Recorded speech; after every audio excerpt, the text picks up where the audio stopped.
Good morning, everybody. Coming to you from Athens, Greece. It is 9:15, the graffiti capital of the world. And everyone says that about the videos that I do. There's so much graffiti everywhere. Yeah, Greece is full of graffiti. Athens, it's like they will paint on anything that's that they can get their hands on. Anyway, it is 9:15 here in the morning on Thursday. And that means it is 9:15 in Kiev and 10:15 in Moscow. And I'm going to do another morning update as to what's going on in Ukraine. And as always, everything I say in this video could change as the day goes along. And of course, we're going to get more and more news. But let me give you a roundup as to day 8. So we've closed a week as to with regards to this story and this conflict. And the Russian Ministry of Defense has come out with numbers of casualties. And the numbers that they have put up are approximately 500 Russian troops have died in this conflict. And that includes Russian military as well as Donetsk and Lugansk militia. I believe it includes all the forces. And they have also said that approximately, I believe it was 2,700, 2,800, so say 3,000, give or take, Ukraine military have died. Casualties on the Ukraine side around 3,000. So those are the numbers that the military of defense has given out. I think those are accurate. I've kind of said that those. I think like 3 days ago I said it was around 250, 300 on the Russian side, and like 800 to 1,200 on the Ukraine side. So given the fact that the fighting has intensified, especially inside the cities, those numbers sound pretty accurate, and I've gone to a lot of sources, and I think that's a fair estimation as to the casualties that have occurred. And all this talk about 5,000 Russian soldiers dead and 1,000 Russian soldiers dying a day, or vice versa about Ukraine, and 10,000 soldiers in Ukraine have died, or all of the misinformation, especially on social media. I think just discount that. I've said in many videos that the Russian Ministry of Defense is very, very quiet, and they've actually given directives to media outlets to not report on anything until they've triple and quadruple checked everything. So once again, whether you like Russia, hate Russia, you're in the middle, it doesn't matter. The fact that they're being careful with the information that they're reporting, and the fact that you can go to a lot of other sources and you pretty much get the same number count of casualties, I think puts this number pretty much spot on. I think it's an accurate assessment. So 500 on the Russian side, 3,000 up or down on the Ukraine side. I think that gives us a good picture as to where we are after 7 days, going on day 8. And this is Athens, like a little basketball, volleyball court here in central Athens. You have the Olympic Stadium right down there. You can see it's right across the street. You have this little area where people come to get their morning exercise. And what else do I want to say? Okay, let me put up a map. Another map that I found. This map is pretty detailed, really well made, detailed. It's in Russian, so it's from a Russian source. But once again, it confirms the map that I put up yesterday, and a lot of other maps that I've been just combing through the interwebs to find accurate maps. And this map corroborates many of the other maps that I've found, and the map that I put up yesterday as well. Once again, you can see from this map, you can see the 2 cauldrons that are forming. One on the east of Ukraine. You can see the light blue circle right there. You can see that cauldron is pretty much set. And then you can see the bigger cauldron. So the cauldron within a cauldron. Dr. Steve Turley really explained this well. He has a video where he explains why is all of this happening. And I'll put a link to that video down below. It's a really good video, and he goes into much of what Colonel Douglas Macgregor said on Tucker Carlson last night, maybe 2 nights ago. if it was last night, 2 nights ago, and he talks about the whys of all of this, and I'll get into that a little bit, the whys, because we are seeing a narrative shift. But Dr. Steve Turley said it's a cauldron within a cauldron. I think if you look at this map, you can see the one small cauldron on the east, and it's not small. You're talking about 60,000 up or down Ukraine troops. And then you have the bigger cauldron, which is pretty much, in a way, dividing the country. It seems like it's splitting the country in two.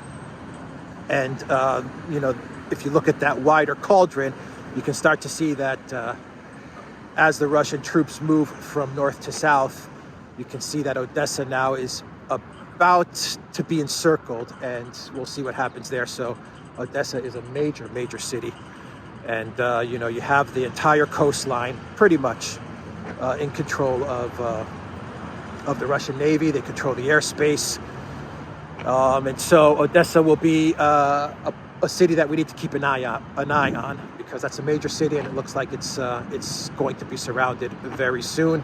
Mariupol, another major city, which is down in the south. You can see on the coastline down south, that's encircled, and that'll be in Russian hands soon. Kharkov, from what I understand, it's fierce fighting, but that'll be in Russian hands soon. This is, once again, I'm not pro-against. I'm just giving everybody the information as it is. Not the Twitter hysteria, not the emotions. This is the information as it is from what we know. And there could be a lot of stuff that I'm wrong about, but you know, I'm going 3, 4, 5 different sources, and I'm trying to get them from all sides. And these are the reports that are coming in. This seems to be the reality on the ground after 7 days of this. So Mariupol encircled. Kharkov is being fierce fighting, but it's being cleaned up, and from what I understand, it will be in Russian hands. It's an inevitability. That's what from a lot of analysts that said this. It's inevitable that Kharkov pretty soon will be in Russian control. It's fierce fighting going on there, and Odessa now is something that we're going to have to keep an eye out for, and of course Kiev. Once again, I think the strategy just may be to encircle it and wait. I don't know, but to be quite honest, horn honking there. To be quite honest, nothing seems to be going on inside Kiev as far as, you know, like urban warfare or something like that. Let me sit down here. Not like Kharkiv. It's not like Kharkiv. And Mariupol is going to be tough because there's a lot of Azov battalion guys dug in there, and you know, those guys fight. They're going to fight to the end. The Ukraine military are more likely to surrender. The Azov guys, they're the guys that are going to give the big fight. So that's the situation. You see the map. I put up the map. You saw it. Once again, it's very similar to the map I put up yesterday. This one's a little more detailed. It's a nicer made map. It gives you a little bit more of an insight as to what's going on. And what else do I want to say here? Let's see. We got the casualty figures. I've shown you the map. More and more sanctions keep on rolling out. Big tech, media censorship across the board. Companies are sanctioning everything Russian. A lot of Russians that were trying to get into the metro, the underground, yesterday and the day before had some troubles, because if they were paying for their tickets to enter the metro via Apple or Google, like Apple, is it Apple Pay? Apple Pay, I guess it's called, or Google Pay, where you use Google to pay for your stuff, for your phone or Apple. They couldn't, because it's been completely cut off. So there were like these huge lines and crowds gathered outside the entrance of the metro because Google and Apple have now cut off Russia. I mean, that'll get solved. These are small things, but in the grand scheme of things, these are small things in the grand scheme of things. But you can see the inconvenience and the decoupling, the canceling of Russia from the system.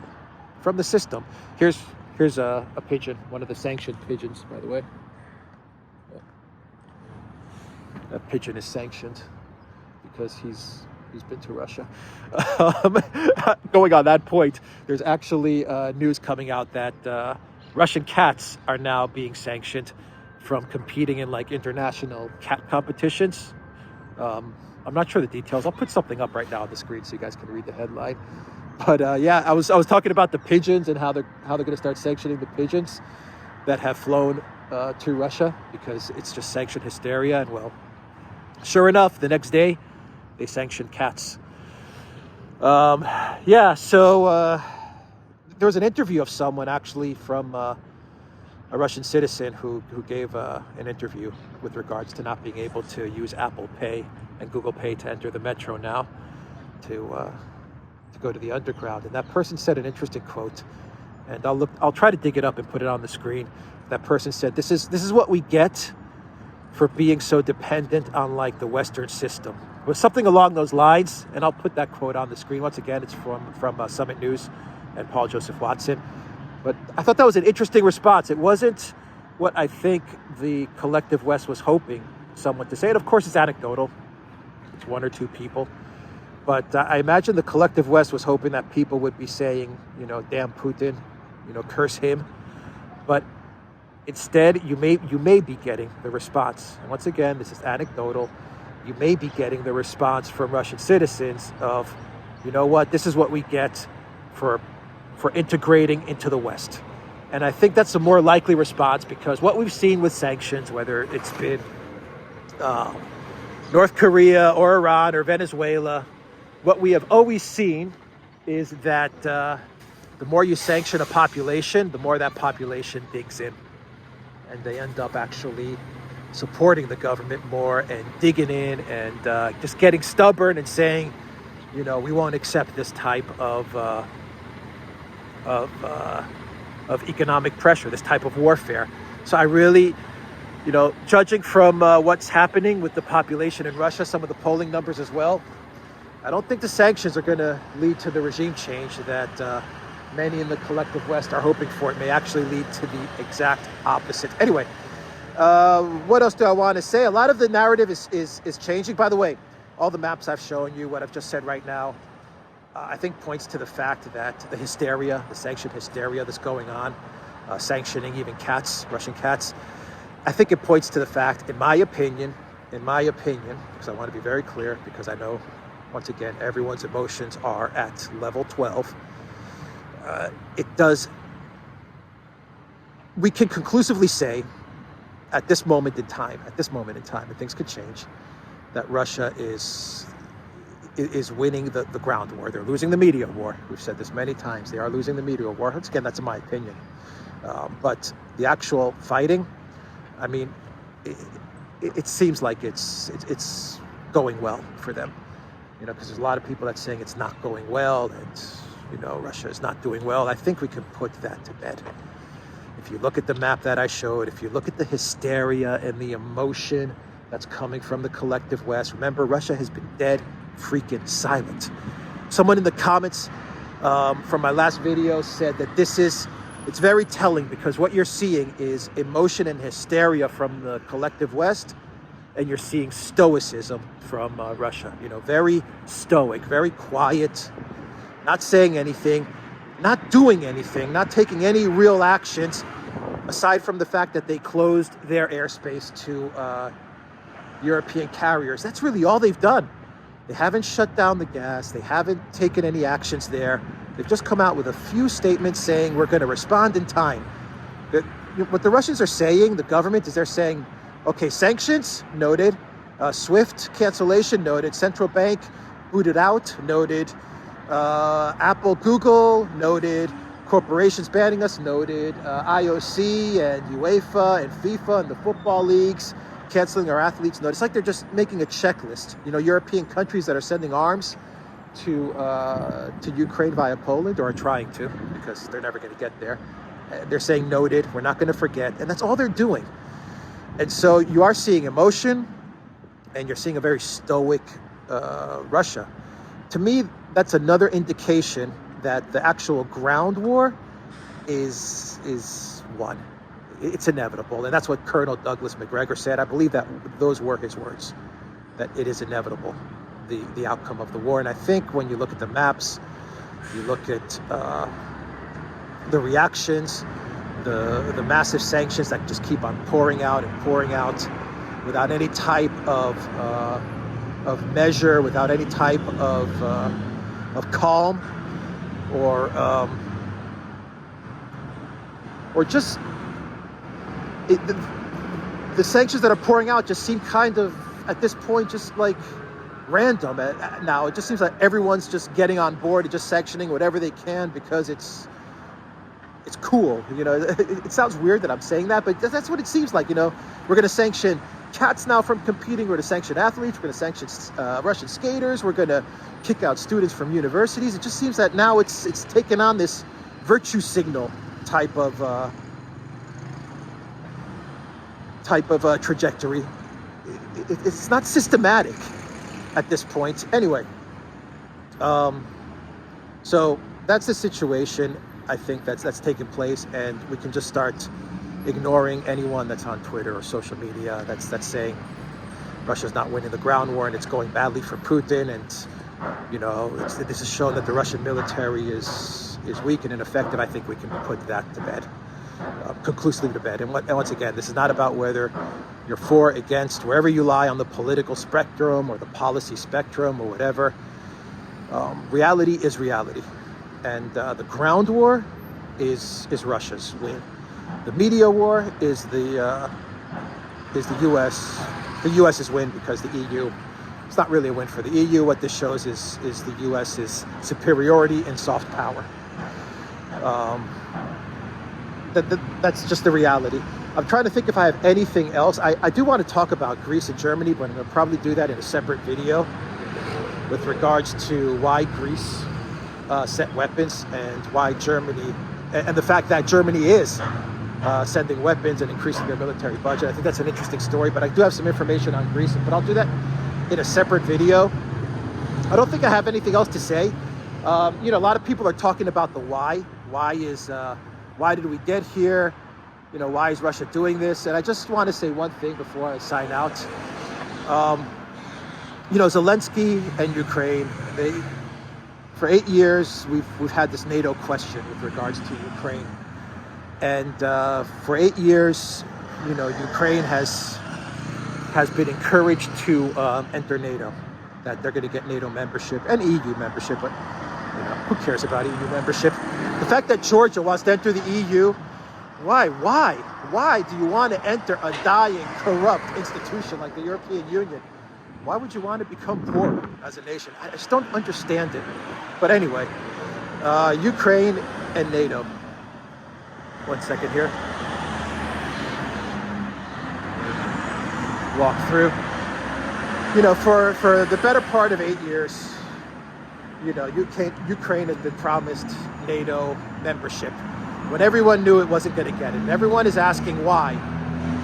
If Ukraine was never going to get into NATO, why was NATO, why was the United States, why was the Biden administration continuously dangling NATO to Ukraine, in front of Ukraine? Why were they doing it? I think the most simple explanation, in my opinion, to all of it, as to why they were dangling NATO membership to Ukraine, and Ukraine believed that NATO was going to be in their future and that NATO would provide them the security guarantees that they felt they deserved. I think the reason is simple, because the collective West wanted this war. They wanted this outcome, and Russia finally gave it to them. You know, that's, to me, that is the most simple and logical explanation. Then, of course, you get into the question, why does the collective West want this war? And why did Russia take the bait? I think that's a whole nother video for another topic. Obviously, you can talk about Nord Stream 2. You can talk about removing Russia from Europe. You can talk about canceling Russia from the system. You can talk about regime change in Putin. You may also talk about sinking the economy, sinking the Western economy and the financial system. And there you get into the entire Great Resets and stuff like that. Look, food prices are going up. Brent crude is at $119 like the highest it's been in decades. Gas is going to be super expensive. Fertilizer is going way, way up. Everybody watch fertilizer. Watch fertilizer, because all the bad stuff that's going to go down with fertilizer means that our food prices are going to skyrocket. Watch that space, because, you know, Russia controls a lot of these natural resources, metals, minerals, all of it. Gas, oil, potash, all of it. Wheat. So there is the theory out there that this is what they want, because the decisions they're making are so detrimental.